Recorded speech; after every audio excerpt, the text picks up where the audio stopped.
Divide using synthetic division. So I have n cubed plus 7n squared plus 14n plus 3 divided by n plus 2. Synthetic division means you take whatever you're dividing and use the opposite root and put it in that little box right there.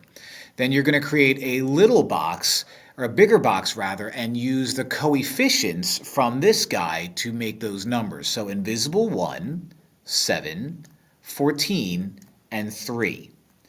In synthetic division, the first step is to always drop down the first number. Take that number and multiply it to your root. So 1 times negative 2 is negative 2, and place it underneath the next number. Add these two numbers. 7 plus negative 2 is 5, and then repeat the process. 5 times negative 2 is negative 10. Add the numbers. 14 plus negative 10 is 4. 4 times negative 2 is going to be negative 8. Add the numbers. 3 plus negative 8 is negative 5. Now the way I set my answer up is I go from the non-remainder number and put nothing there.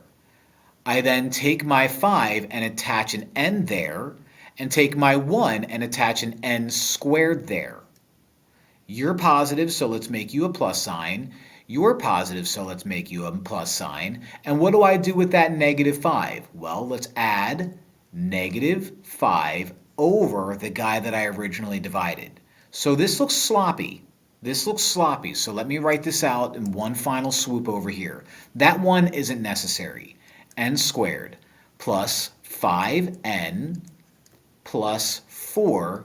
And let's pull out the negative and make that minus 5 over n plus 2.